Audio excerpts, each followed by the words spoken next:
Hi, this is Nancy Craddy. This is my portfolio assignment number 1 for Great Basin College, History 498, Professor Ethan Hockley, and the topic that I've been given is Hedwig glass beakers. As an introduction, I have 4 main objectives in this PowerPoint presentation. First of all, I'm going to describe to you what the Hedwig glass beaker is, its characteristics, and why it has the name of Hedwig. I'm going to explain to you, hopefully, the origin and the ties that it has to the Silk Road, also the ties that it has to our course readings, and the importance of Hedwig glass beakers. The Hedwig glass beakers were glassware intended for drinking.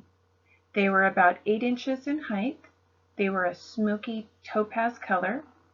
They're described to be shaped more like a vase, and it's been said that they're difficult to drink from the rim. The rim was a bit thicker. It was also recorded that you had to have 2 hands to drink from them, so that tells me that they were probably pretty thick, pretty heavy, especially when they were full of liquid. The beakers were designed with images of lions, griffins, eagles, flowers, and geometric designs.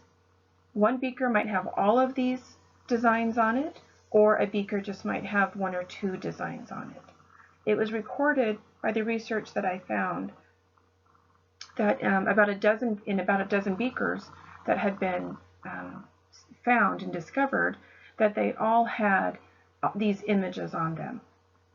Whether it was just 1 or 2 of the images, that they were all very, very similar. These are some more pictures of Hedwig glass beakers that I found. The first one does look, it appears to be a bit more thick as the base and the rim, and I could see where you would have difficulty drinking from the rim of this glass. The second one, you get more of that smoky topaz color, and it also looks a bit thicker, a bit heavier, and I wonder if that's where it's been recorded that you needed both hands. They do look really heavy. It might be difficult if they were full with liquid to actually drink from them with one hand. You can also see some of the images engraved on them.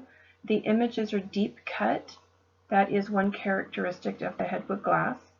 And you can kind of make out geometric designs, perhaps some animals. I can't tell exactly what the pictures are, but these 2 pictures look very similar as to all the other pictures that I found online. They all look extremely similar.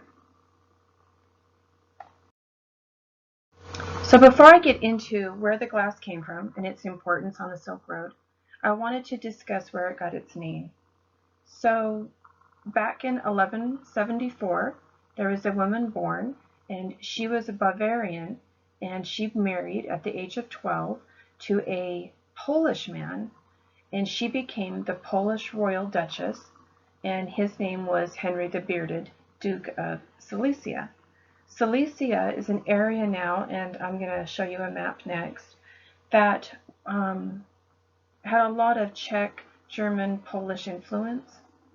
And she was a woman who was very religious.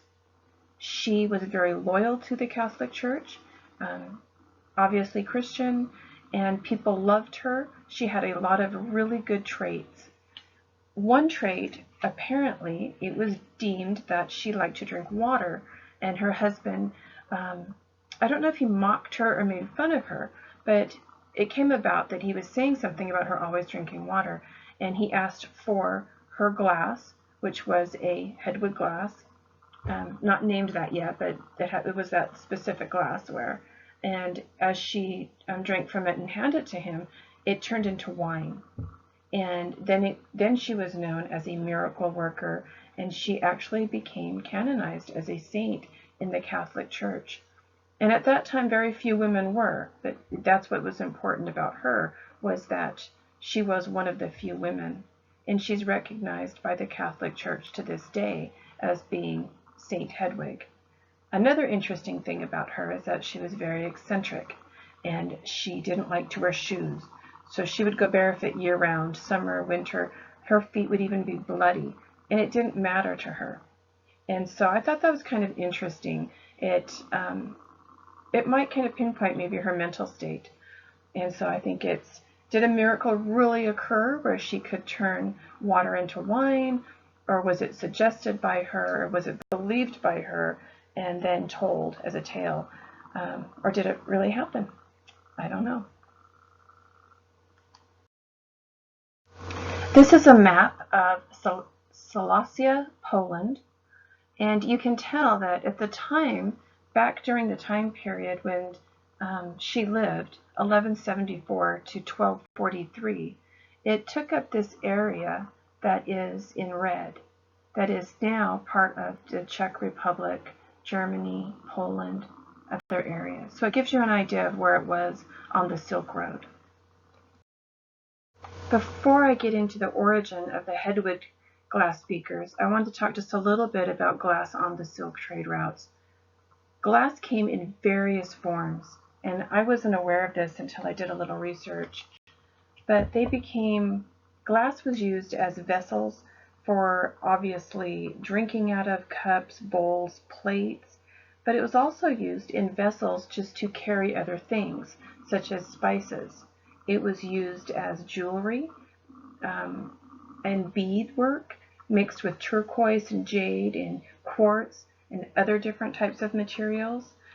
It was also known to be used in decor and very fancy goblets for the very elite. And it was exchanged on the Silk Road, on the regular roadways. Even though obviously glass, you would think it would have a higher chance of being broken or damaged, but it was traded quite regularly even before the sea routes. The origin of the Hedwig beaker on the Silk Road. This was something that I had great difficulty in finding because the research that I went through, the origin is unknown. They don't know exactly where it was produced or what time period. It's hard to pinpoint. But they do know that all the Hedwig beakers are very similar. They're all made of a soda ash glass, which could relate to being created in Syria or Lebanon, maybe in a coastal area. And it is also believed that it's done by Muslim craftsmanship. In the link that we were given from our professor from the BBC, A History of the World, I'd like to read directly one paragraph of that on the second page. And it says the Hedwig beakers are so similar in shape, material, and style that they must have been produced together in a single workshop, and that workshop must have been in one of those coastal cities. The glass was almost certainly made by Muslim craftsmen. We know that at this period lots of Islamic glass was made for export to Europe. Damascus glass appeared in the inventories of many medieval treasuries, and Acre, the main trading center of the Crusader kingdom of Jerusalem, was the principal port for this trade.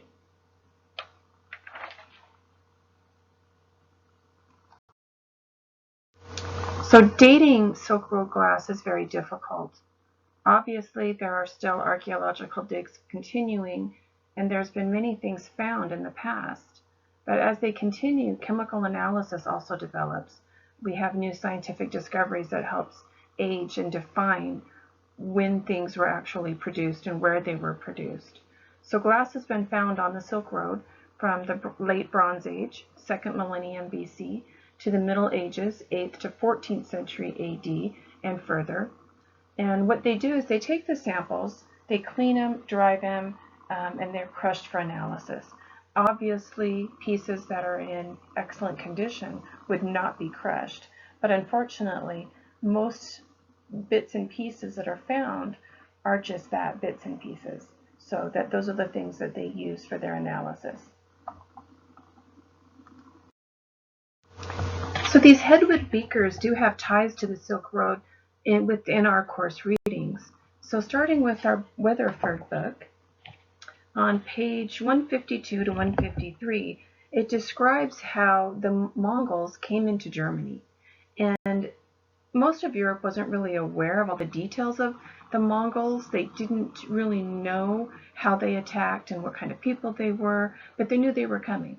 So at this time, Hedwig was alive, and her son was Duke Henry II, and he was leading the crusade against the Mongols that were oncoming into Germany. And he had about 30,000 people. Many of them were minors. They weren't even prepared to go and fight. But he tried to gather as many people as he could. And when the Mongols attacked, initially he ordered his cavalry to charge, and the Mongols repulsed the first wave. They yielded to the second, and then they turned in flight. And the Duke thought, wow, we're making some headway here. But unfortunately, what happened is it was just a trick. And I'll read to you from page 153. As the Mongols attacked, it read, "The smoke and noise cut off the European knights from the archers and infantry far behind them. Once again, the Mongols had made their enemies overconfident and then lured them into a fatal trap. Spread out, disorganized, confused, and tiring quickly, the knights and their horses posed easy targets for the Mongols, who turned and began shooting them down." And eventually the Mongols did crush the Germans. And the Duke was killed in the battle, and he became a martyr, and he was known as Henry the Devout. Unfortunately, his mother was the one that supposedly discovered his body. It was so mutilated that she was only able to recognize it because he apparently had 6 toes on 1 foot. And that's how she decided that it was her son, Duke Henry II. And then in our other reading, our Lu readings, we know from page 9 that there was a lot of trade going from the Arabian Sea up to the Red Sea, and there were many ports there where there was exchanges of silk, gemstones, and spices. And there was also Mediterranean wines and glassware, gold, silver.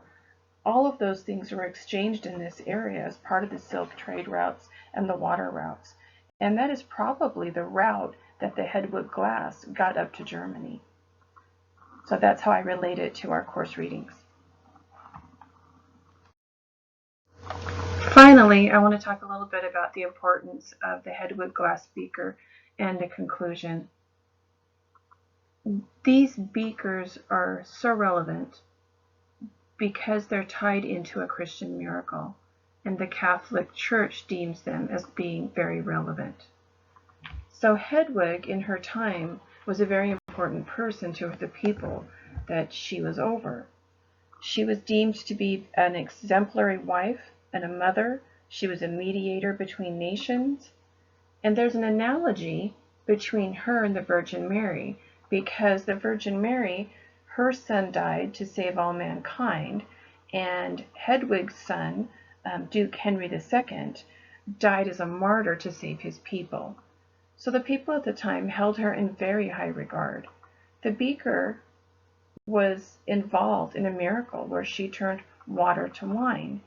So it has a lot of religious importance for its time period. But it's also important to the Silk Road because it got to her via the Silk Road trade routes. And she wouldn't have had that glassware had they not had the routes and had they were not been exchanging goods back and forth. Obviously, those routes also opened up to where the Mongols could come in and attack and try to take over their lands.